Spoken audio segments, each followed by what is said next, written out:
প্রত্যেকটা মানুষের কাছেই কিন্তু নিজের জন্মদিনটা খুবই স্পেশাল একটা দিন হয়। আমার কাছেও জন্মদিনটা খুবই একটা স্পেশাল দিন ছিল, কিন্তু সেটা জন্মদিনের আগের রাত অবধি সেটা কেন সেটাই তোমাদের সাথে আজকে চলো শেয়ার করি।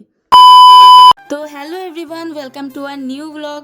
কেমন আছো তোমরা সবাই? জানিও আমি কিন্তু অনেক ভালো আছি। চলেছি তোমাদের সাথে আমার আরও একটি নতুন ভিডিও নিয়ে। আর আমার এই ভিডিওটা হচ্ছে জন্মদিনের ভিডিও। তো জন্মদিনের দিন কি করলাম, কোথায় গেলাম না গেলাম সমস্ত কিছু তোমাদের সাথে শেয়ার করবো। তার জন্য কিন্তু তোমাদেরকে ভিডিওটা স্কিপ না করে পুরো দেখতে হবে।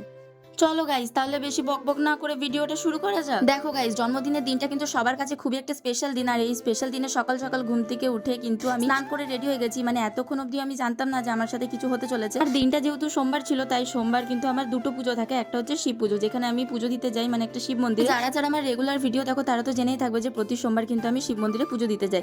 তো এবারেও বার্থডে দিনটা যেহেতু সোমবার পড়েছে, তাই সবার প্রথমে কিন্তু আমি ওখানেই পুজো দিতে গেছিলাম। আমি তো এদিকে পুরো রেডি হয়ে গেছি, আর এদিকে কিন্তু মা আমার ডালাটাকেও সাজিয়ে দিয়েছে। মানে হচ্ছে যে ঝুড়ি হয়, তো সেখানে কিন্তু সমস্ত কিছু দিয়ে বেলপাতা ফুল জল দিয়ে সাজিয়ে দিয়েছে। আর আমি কিন্তু শিব মন্দিরে গিয়ে দেখছি যে আজকের পুজোটা সবার প্রথমে কিন্তু শিব ঠাকুর আমার হাত থেকেই নিয়েছে। আর এটা আমার কাছে কিন্তু অনেক বড় একটা পাওয়া। আর জানো তো শিব ঠাকুরের মাথার উপরে এরকম কেন ঘট বসানো আছে, তোমাদের সাথে শেয়ার করি। কারণ হচ্ছে এখন বৈশাখ মাস চলছে, তো তার জন্য পুরো বৈশাখ মাসটা জুড়ে কিন্তু এরকম ভাবে শিব ঠাকুরের মাথার উপর ঘট লাগিয়ে জল ওখানে ঢালা হয়, যাতে সবসময় শিব ঠাকুরের মাথায় জলটা পড়ে আর মাথাটা কিন্তু ঠান্ডা থাকে। আর তারপরে আমি ঘরে এসে দেখো দিদাকে ফোন করেছিলাম, বলছি আমার জন্মদিন প্রণাম নেবে।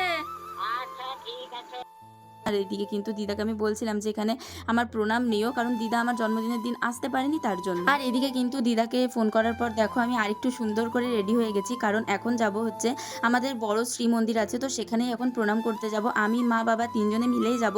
তো চলো ওখানে যাই, তারপর আবার দেখা হচ্ছে।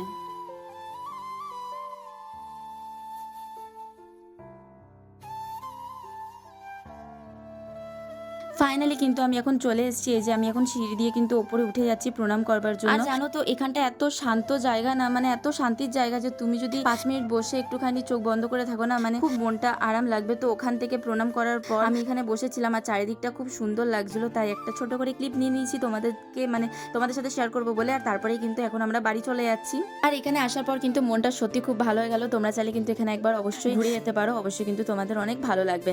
আর তারপরে ওখান থেকে বেরিয়ে পড়েছি, আর বেরিয়ে গিয়ে কিন্তু একটা মিষ্টির দোকানে গেছিলাম। যেহেতু আমাদের ফিরতে ফিরতে অনেকটাই লেট হয়ে গেছিলো, তাই ঘরে কিন্তু কোনো খাবার বানানো হয়নি। তাই এখান থেকে গরম গরম কচুরি আর তরকারি নিয়ে নিলাম। বাড়িতে এসে কিন্তু আমরা এটাই খাবো। আর বাড়িতে এসে পুরো বিছানাপত্র সমস্ত কিছু গুছিয়ে নিয়েছি। আর তাকতে দেখি উমাদি এসেছে এখানে আমার জন্মদিন মানে সেলিব্রেট করবার জন্য। এটা কিন্তু আমার কাছে পুরো সারপ্রাইজ ছিল, আমি একদম জানতাম না। ও জাস্ট বলেছিল যে তুই কি ঘরে আছিস, আমি একবার যাবো। আমি বলেছিলাম হ্যাঁ ঠিক আছে, আমি ঘরে আছি, তুমি এসো। আমি তো এইসব কিছু ভাবিনি, তো এটা আমার কাছে একটা কিন্তু অনেক বড় সারপ্রাইজ। আর এটা পেয়ে কিন্তু আমার খুব ভালো লেগেছে। থ্যাংক ইউ সো মাচ উমাদি আমাকে এই সারপ্রাইজটা দেবার। তারপরে কিন্তু আমি এদিকে দেখো কেকটা কাটা স্টার্ট করে দিয়েছি। আর এটা কিন্তু আমার সেকেন্ড নাম্বার কেক চলছে, কারণ সেটা তোমরা অলরেডি দেখে নিয়েছো, আমার চ্যানেলে আপলোড করে দিয়েছি আমি। আর এটা হচ্ছে আমার সেকেন্ড নাম্বার কেক।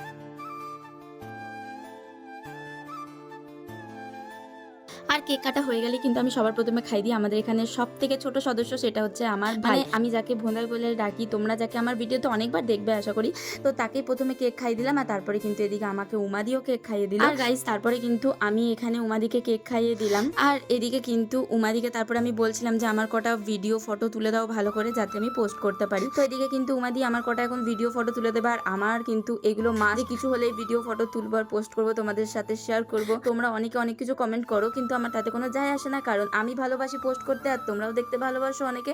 তো তার জন্য কিন্তু আমি এসব করি। আর এইদিকে দেখো অনেক বেলা হয়ে গেছে, আর তখনও কিন্তু আমাদের কিছু খাওয়া হয়নি টিফিন। তাই কিন্তু আমি যেই কচুরিটা এনেছিলাম, তো আমি উমাদি মা বাবা সবাই মিলে কিন্তু সেটাকে খেয়ে নিলাম। আর তারপরে বসে গেছিলাম লাঞ্চ করতে। আর এর মাঝখানে একটাও ভিডিও ক্লিপ নেই, কারণ তারপরের মানে ব্যাপারটা যেটা সেটা আমার সাথে ঘটেছে তোমাদেরকে বলছি। তার আগে চলো লাঞ্চের মেনুতে কি কি আছে সেটা তোমাদের সাথে শেয়ার করি। এখানে আছে সাদা ভাত, লঙ্কা লেবু, স্যালাড, পটল ভাজা, বেগুন ভাজা, আলু ভাজা, তারপরে ছিল কুমড়ো ভাজা, মাছ ভাজা, পনির আলুর তরকারি, ডাল, চিংড়ি মাছের একটা তরকারি, আর ছিল চাটনি আর 2 রকমের পাঁপড় আর জল। এটাই হচ্ছে আজকে আমার বার্থডে লাঞ্চ। আর এটা পেয়ে কিন্তু আমি ভীষণ খুশি হয়েছি।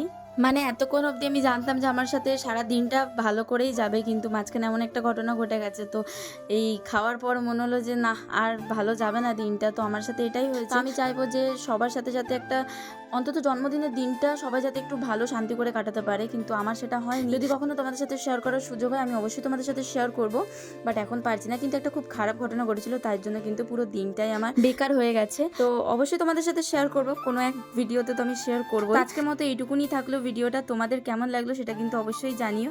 আর এই লাঞ্চের পর আমি কোথাও যাইনি, কোথাও কিছু করিনি, পুরো ঘরের মধ্যে বসেছিলাম। বিকেলে অনেক কিছু প্ল্যানিং ছিল কিন্তু সমস্তটাই নষ্ট হয়ে গেছিলো, জানি না একটা হয়তো ঘটনা ঘটে গেছিলো, তো আমি চাই যে কারোর জীবনে যাতে না ঘটে। তো চলো আজকের মতো ভিডিওটাকে এখানেই শেষ করছি। সবাই ভালো থেকো, সুস্থ থেকো। আর যদি তোমাদের ভিডিওটা ভালো লেগে থাকে তো like, comment, share and subscribe করে দিও চ্যানেলটাকে। চলো আজকের মতো এই পর্যন্ত, দেখাবে পরের একটা নতুন ভিডিওতে।